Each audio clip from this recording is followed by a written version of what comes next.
Good evening बच्चों। और बताओ आप लोग कैसे हो। आज रामनवमी की आप लोगों को हार्दिक हार्दिक शुभकामनाएं और भगवान करे श्री राम की कृपा और श्री हनुमान जी की कृपा से हम लोग और आप लोग सभी आगे बढ़े और पढ़ाई लिखाई में भी अपने नाम, अपने परिवार, अपने घर, अपने समाज का नाम रोशन करें। चलिए, हम लोगों ने बेटा लास्ट पढ़ा था सेल्स के बारे में कि सेल्स होता क्या है, फंक्शन क्या है, उसके बारे में हमने इंट्रोडक्शन किया था। आज हम लोग सेल्स के आगे जो सेल्स के बारे में पता कैसे लगा, उसका इन्वेंट कहाँ से हुआ, उसकी खोज कहाँ से हुई, किन्होंने उनकी खोज की, कैसे पता चला कि ये सेल्स क्या चीज़ है। पहले तो पता भी नहीं था सेल्स नाम का कुछ चीज़ होता है, लेकिन कैसे उसके बारे में किस साइंटिस्ट ने पता किया, किस इंस्ट्रूमेंट का यूज किया, उसके बारे में आज हम लोग आगे पढ़ने वाले हैं। The invention of microscope and the discovery of cell. The first microscope was constructed by Dutch scientist Antino van Leeuwenhoek. बेटा ये पॉइंट आप लोग दिमाग में रखना और अंडरलाइन कर लेना कि पहला माइक्रोस्कोप को कंस्ट्रक्ट किया गया था, एक डच साइंटिस्ट थे, एंटिनो वैन लीवेनहोक। एंटिनो वैन लीवेनहोक उन्होंने उनका किया था। He was an ordinary public official who ground lenses and made microscopic observation as a hobby. वो बेटा एक साइंटिस्ट नहीं थे पहले, है ना, वो एक नॉर्मल इंसान थे, नॉर्मल काम करते थे, ग्लास और लेंसेज का काम करते थे। ऐसे उनका कुछ ये नहीं था कि एक साइंटिस्ट है, ऐसा कुछ नहीं था। वो क्या थे, एक ordinary public official who ground lenses made microscope observation. उनका काम था माइक्रोस्कोप बनाने का, है ना, ऑब्जर्वेशन एज अ हॉबी।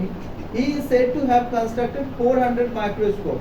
उन्होंने लगभग कितने माइक्रोस्कोप बनाए थे, 400 के आसपास माइक्रोस्कोप बनाया था उन्होंने।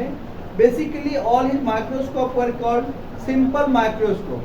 देखो, सिंपल माइक्रोस्कोप और एक होता है इलेक्ट्रो माइक्रोस्कोप। सिंपल माइक्रोस्कोप में क्या होता है, आप एक तरह से समझो वो मैनुअली काम करता है, वो उतना किसी चीज को हाई रेजुलेशन के साथ नहीं दिखा पाता है। लेकिन जो इलेक्ट्रो माइक्रोस्कोप होता है वो किसी, जैसे मान लो ना बेटा, कोविड आया था ना, कोविड का जो वायरस को हम लोग देखते थे, कोविड का वायरस कैसा दिखता था, इस शेप में दिखता था,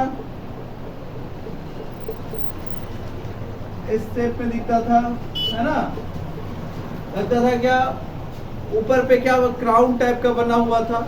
तो क्या कभी हम लोगों को नेकेड आई से देखा था, कभी नहीं देख पाया। वो किससे देखा गया था, वो जो हम लोग इमेज देखते थे ना, वो इलेक्ट्रो माइक्रोस्कोप के द्वारा ही दिखाई देता था। तो एंटिनो वैन लीवेनहोक ने कंस्ट्रक्ट कैसा किया, called simple microscope because they consisted a single bi convex lens. इसे सिंपल माइक्रोस्कोप इसलिए कहा जाता था क्योंकि एक सिंपल एक माइक्रोस्कोप एक बाय कॉन्केव लेंस के द्वारा बनाया गया था, ओनली फॉर वन। जब एक से बन रहा है, एक अगर एक लेंस आप बना रहे हो या माइक्रोस्कोप बना रहे हो, एक सिंगल रहेगा तो क्या कहलाएगा, सिंपल माइक्रोस्कोप। और ये कौन से लेंस का यूज करते हैं इसमें, ये भी आप लोग को याद रखना है। इसमें आपको बाय कॉन्केव लेंस का यूज होता है। कौन सा लेंस, दिमाग में रखेंगे, लॉक कर लेंगे, bi concave lens, bi concave lens. ठीक है, ये पॉइंट आप दिमाग में रखना है, बाय कॉन्केव लेंस का हम लोग यूज करते हैं। Some of these microscope had a considerable magnifying power up to 200 times. It means आप समझ लो, अगर कोई एक छोटा सा डॉट पॉइंट है, उसे एक माइक्रोस्कोप कितने टाइम्स लार्ज कर देता है, 200 टाइम्स। इमेजिन करो, 200 टाइम्स अगर वो लार्ज हो रहा है तो उसकी पावर कितनी ज्यादा है। One of the Leeuwenhoek microscope is shown in figure. In this microscope, the eye was kept close to the lens. On the side, an object was mounted on the needle-like screw point on the opposite side of the lens. आप क्या बता रहे हैं इसमें, lens on one side the object was mounted on needle.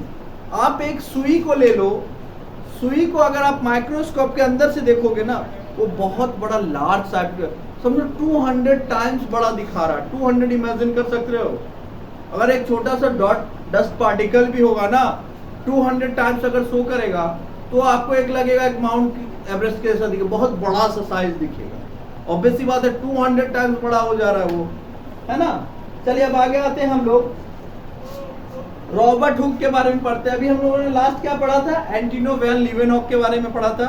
उन्हें simple microscope का बनाया था और उन्होंने कौन सा लेंस का यूज किया था, बाय कॉनकेव लेंस का यूज किया था। आप दिमाग में हमेशा रखोगे बेटा, कौन सा लेंस का यूज करते हैं, बाय कॉनकेव लेंस का यूज करते हैं। सिंपल माइक्रोस्कोप, और सिंपल माइक्रोस्कोप में हमेशा एक पीस ऑफ लेंस का यूज किया जाता है। Robert Hooke an English scientist developed a microscope by using two lenses.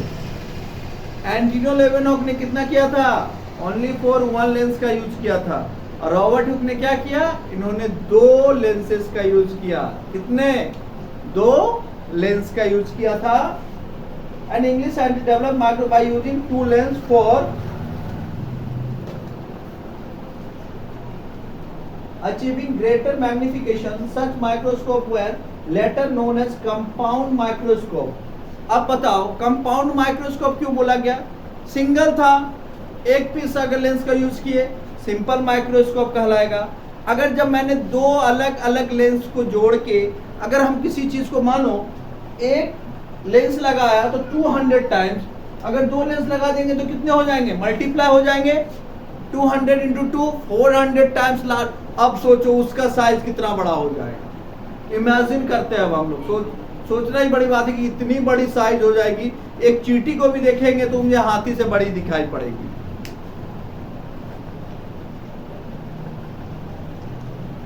Achieving greater magnification, such microscope were later known as compound microscope.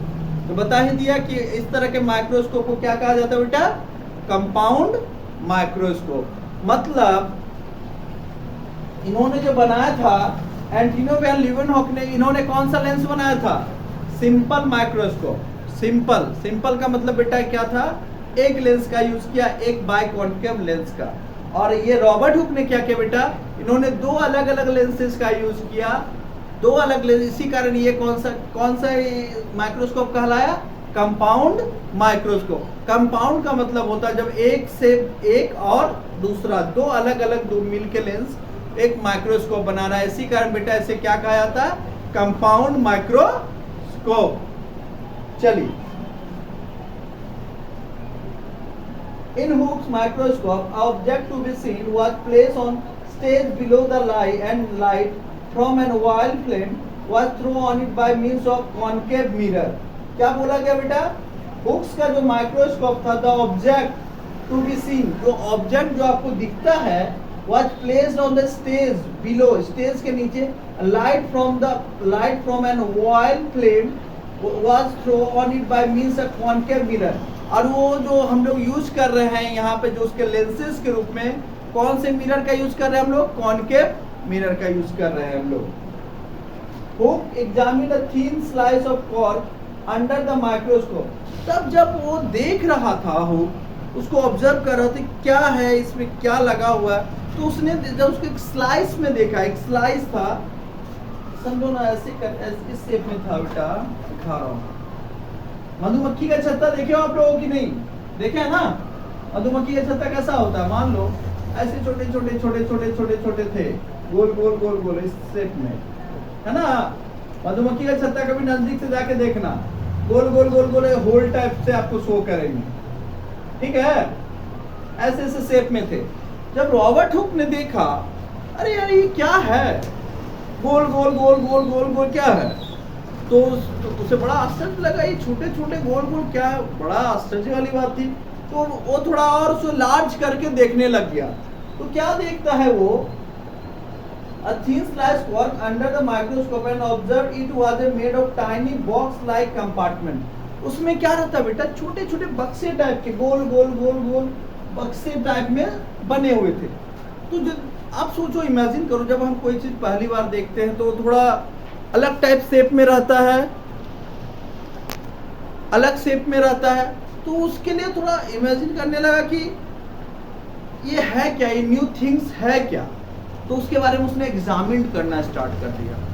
और कुछ नया चीज आप देखोगे तो ऑब्वियस सी बात है आप उसकी तह तक जाना चाहोगे। कहते हैं ना कि बाल की खाल निकालना, हम लोग कहते हैं ना कि बाल की खाल मतलब बाल के अंदर भी जो खाल है उसको निकालना। तो उसने वो खाल निकालना स्टार्ट कर दिया। Build up together, this remind him of room or cells of monks in a monastery, and so he said that the corpse was made up of cells. The cell which Hooke saw were all dead cells, and they had only the empty boxes or the walls. फिर क्या देखता है, वो जो बक्से बने हुए थे ना, वो जो बक्से के शेप में थे, एक्चुअली बेटा वो सेल्स ही थे। जो अंदर बक्से के अंदर जो भरे हुए थे ना, वो क्या थे, सेल्स थे, जिसके बारे में हम लोगों ने आपको पढ़ा चुका है। मैंने आपको पढ़ाया है सेल्स क्या होता है। सेल्स हमारा फंक्शनल यूनिट होता है। सेल से बनता है टिश्यूज, टिश्यू से बनता है ऑर्गन, ऑर्गन से बनता है ऑर्गन सिस्टम, ऑर्गन सिस्टम से क्या बनता है, बॉडी या ऑर्गेनिज्म भी कह सकते हो। चलिए, मोनेस्ट्री शो है that the cork was made up of cells. वो जो कॉर्क की बात कर रहे हैं ये किससे बने हुए थे, सेल्स से बने हुए थे। किससे बने हुए थे, सेल से बने हुए थे। That the cork was made up of cells, the cells was Hooke saw were all dead sales.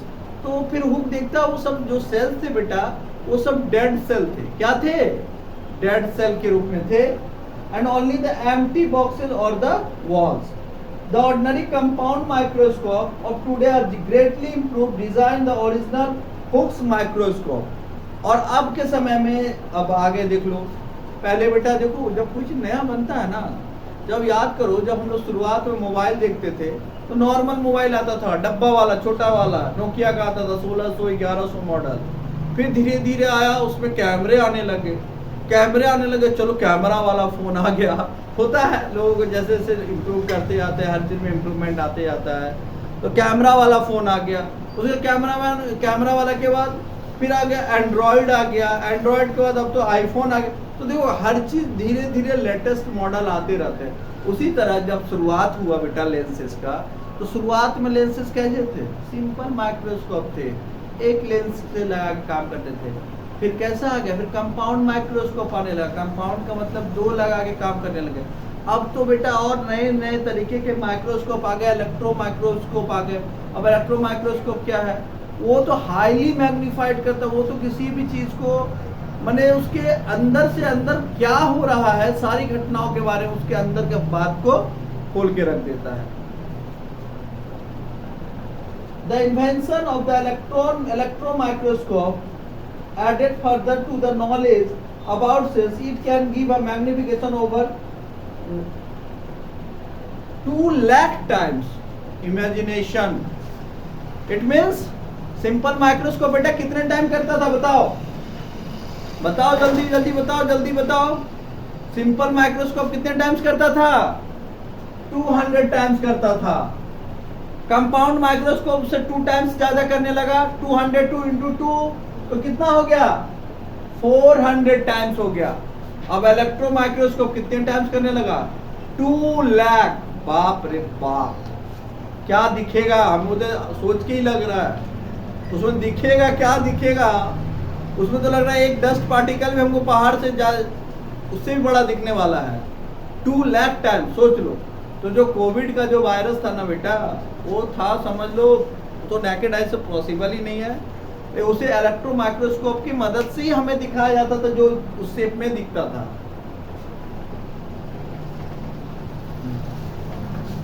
2000 times. Compound microscope जो था, सॉरी एक बात तो मिस्टेक हो गया, कंपाउंड माइक्रोस्कोप जो था वो 2000 टाइम्स शो करता था, 2000। और सिंपल माइक्रोस्कोप जो था बेटा, इस पॉइंट को थोड़ा लिख लेते हम लोग, पॉइंट को थोड़ा लिख लेना। Simple microscope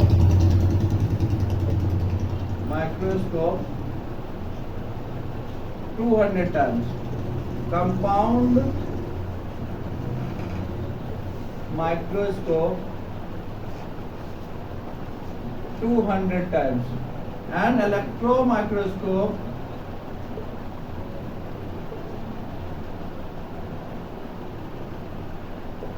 2 lakh times.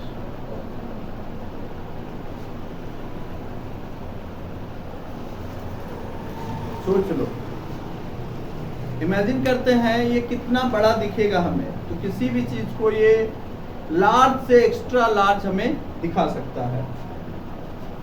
Times to compare to ordinary compound microscope, which magnifies an object up to a maximum of about 2000 times. The ordinary compound microscope uses light which is bent by glass lenses to magnifying the image, while the electron microscope beams of electron which are bent by magnets. सोच लो, जो normal जो lenses होते थे ना, जो simple microscope होते थे बेटा, उसको बेंड करके टेढ़ा करना पड़ता था, उसे कंडीशन के हिसाब से मूव करना पड़ता था, क्योंकि वो मैनुअली वर्क करता था. लेकिन जो इलेक्ट्रॉन माइक्रोस्कोप जो है बेटा, वो उसमें मैग्नेटिज्म के द्वारा वर्क करता है. क्या बोलता है? Beams of electron which are bent by magnets. तो इलेक्ट्रॉन माइक्रोस्कोप जो बेंट होता है, that are bent by magnets के मदद से हम उसे बेंड करते हैं. चलिए आज हम लोग यहीं तक रखते हैं. आज हम लोगों ने क्या पढ़ा? The invention of microscope. और देखते हैं और आप लोग क्या करोगे, ज्यादा कुछ नहीं करना बेटा. आप लोग इसके आगे है सेल थ्योरी, आप उसे थोड़ा सा एक बार रीडिंग कर लेना, उसके बाद हम उसको आपको क्लियर कर देंगे. सेल थ्योरी आपका फंक्शन कैसे करता है, वर्क कैसे करता है, और वो हमारे बॉडी के लिए, बॉडी में फंक्शंस को आगे कैसे बढ़ाता है. चलिए, thank you, good evening, good night.